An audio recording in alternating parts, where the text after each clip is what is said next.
Hi everyone! Nandito pala kami ngayon sa garden. Dito sa aming strawberry garden bed. Nag-harvest kami. Tingnan nyo naman, ang dami nang Ethan! Ang dami nang na-harvest namin.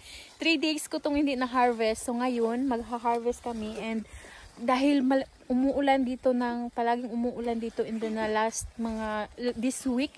And nasisira yung mga strawberry. Tingnan nyo naman, sobrang dami. And parang pangatlong beses na namin mag-harvest nito ngayon. So, tingnan nyo naman. Hala, shots! It fall! So, still more? Yan, marami kasi sa ilalim. Ayan, oh.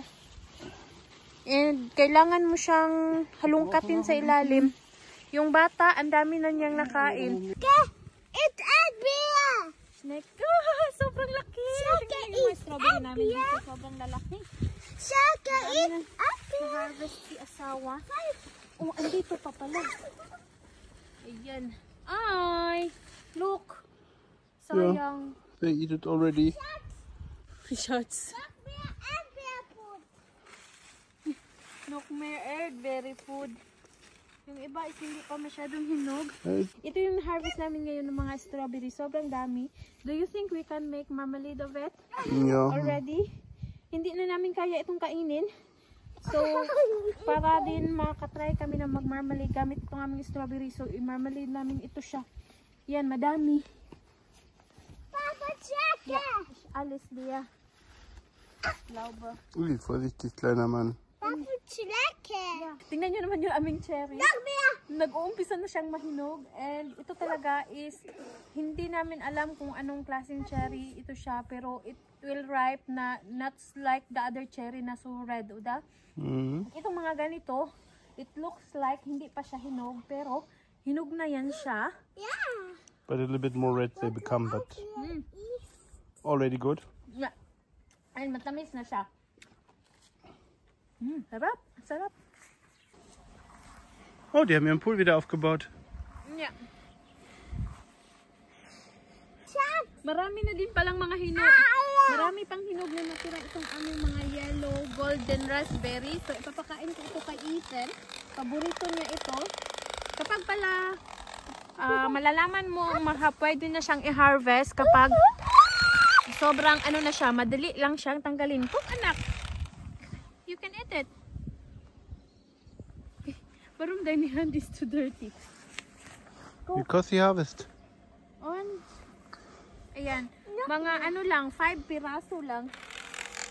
And the other is not still so much. Stop more. Not still so much.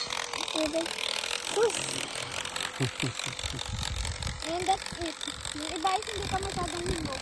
Yung ano dyan? But the physalis have already flower. Yeah. Cook mal, it's sugar have fruits here. Oh, there are already fruit. I have fruit already here. More fruit. And agay, natusok ako. Lubot. Agay, natusok akong lubot. Ouch! What is this? And this is the gooseberry na marapit na ding nahinog. Nagsisimula na siyang mapula. This is red gooseberry, Oda? Yeah. Agay, natusok sa sagbot akong lubot.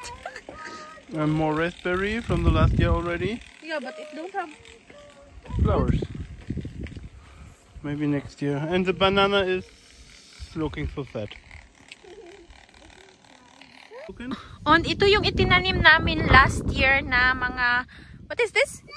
Cherry! Tingnan nyo naman, meron ng mga bunga. Sobrang liit. Ano? Peach! Sobrang liit ng puno, pero Two are left. meron ng mga bunga. 3, 4. Kaputt. Two are left. yeah, maybe because it's still so small. Sayang. So, ito na yung na-harvest natin. Ito na yung na-harvest natin ng mga strawberry. Sobrang dami. Hindi kasi kami nakadala ng lagayan. Kaya, ayan. Nilagay ko na lang dito sa akin jacket. And sobrang dami talaga. Tingnan nyo naman yan. Oh, sobrang dami nang na-harvest namin ngayon. And ngayon lang kami nakapag-harvest ng isang ganitong, isa talagang lagayan na ganitong malaki. Ito siya. Try natin ilang kilo.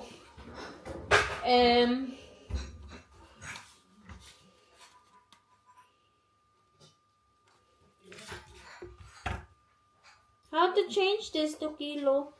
Huh? How to change this to kilo? ml. Das ist in Gramm. Doch genug. 1 kilo. 1 kilo siya, guys. One like that is 1 kilo? 300 gram around. Ethan! So, okay. So, ayan, 1 kilo. Tamang-tama, 1 kilo yung na-harvest. First time namin naka-harvest ng 1 kilo. Usually, si asawa yung magluluto ng mamalade. Ang ginawa niya first is, papakuluan niya itong mga baso. Bago din kasi itong baso, nasa box pa. So, papakuluan niya ito before magluto para malinis talaga ba yung paggawa natin ng marmalade. You tell them why you need to cook them? I don't know. To sterilize. To sterilize. Kaya pala. Tapos, usually talaga kapag harvest season, we usually make marmalade. Also, marmalade. Also, when we getting wild blue blackberry, dahil dito sa Germany, napakadaming wild blackberries. And everything is free. So, yeah, don't eat the dirty. Everything is free and marami talaga wild na and napakadami sa mga gubat, sa mga gilid-gilid, sa mga dumpling sa kalsada. So, nangunguha kami ng mga wild blackberries. Napakasarap niyan, gagawing marmalade. And, yeah, asawa nga yung gumagawa ng marmalade. Anak, it will get kaput. It will broke, anak. Tapos, nung last year, we also have a lot. That's why last year, I don't make YouTube. We have a lot that happens last year. The renovation of the house, the lot of harvest. But yes, last year, we also get a lot of plums. Purple plums. And Mirabellen, yung yellow plums. Tapos isa pang yung malalaki na plums sa garden. Gumawa din kami ng maraming marmalade.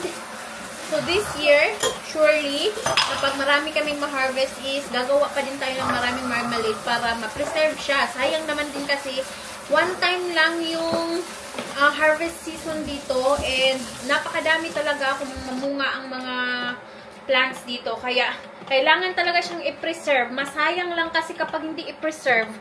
So,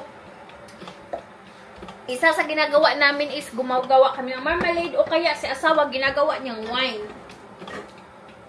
On, what are you doing there? Sa anak naman, ito naman yung taga-disturbo. Ito siya na bata. We will wash?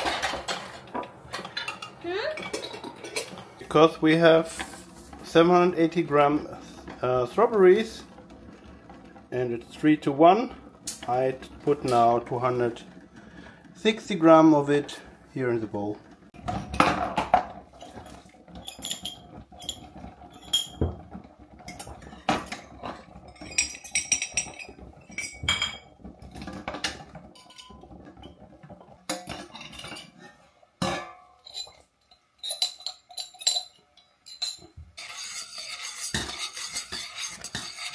Okay, now cooking for 4 minutes and then it's done.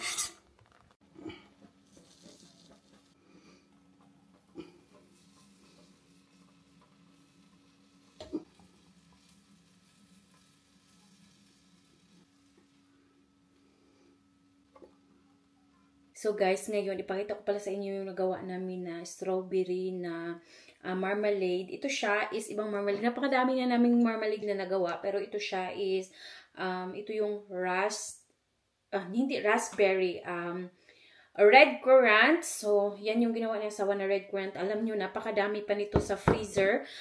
I mean, yung fruit, hindi pa nagawa na marmalade. So, sa dami kasi hindi nagagawa niya asawa. Si asawa kasi yung gumagawa ng marmalade. Meron pa din akong mga red currant na kailangan pang i-harvest. Well, yung harvesting is, I think, hindi ko pa na-upload and hindi ko pa na-ipakita sa inyo. Punta tayo sa aming forads realm. So, kung saan yung mga, anong pangalan yan? Yung mga strawberry na nagawa niya asawa na marmalade. Sobrang dami na. Madami-dami na din yung mga nagawa niya dahil may marami pa sa freezer. So, dahil marami kaming na-harvest, ilagay natin ito dito. Sobrang dami ng mga preserved na mga pagkain dito. Merong maraming wines. Sabi ko nga sa inyo, si asawa is marami niya na siyang gumagawa ng wine. Anyways, parang wala ng blackberry. Strawberry dito. Ito yung mga nagawa ni asawa na cherry. So, wala na. Ubos na ba namin yung blackberry? Sa dami nun, 4 na glasses. 4 or 5 glasses. Parang naubos na namin. Gustong-gusto ko kasi siyang kainin. Ang sarap niya. So, ito is Johannisbeeren. Tapos ito is cherry. Kailangan ko yung lagyan ng mga names, of course, dahil so we will know kung kailan yung una nating i-consume. So ito yung ano naman, last year ito na ginawa ni asawa, pickled na, what do you call that? Pipino.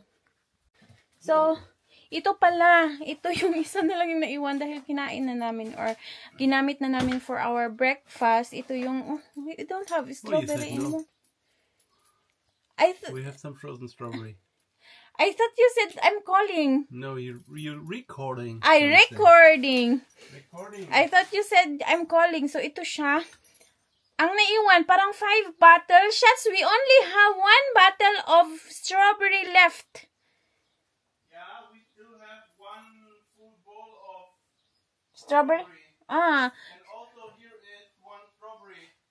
So, ang plano ko din kasi is, yung isang strawberry na, yung nakita na asawa na meron daw isang strawberry doon, is ipapadala ko siguro sa Pilipinas para makatry sila doon. Of course, hindi naman kasi nadadala yung mga prutas doon. So, they said na napakadami daw, dalhan daw sila sa Pilipinas. Paano ako makapagdala ng prutas doon? So, ayan, ito yung pangalawa. I think, 2 or 3 na yung na-consume namin. Ang sarap talaga. And, syempre, madali lang siyang naubos dahil parang 1 kilo lang talaga yun. And, of course, galing yan sa garden ko. And ako mismo ang nagtanim. So, masarap talaga. So, ayan.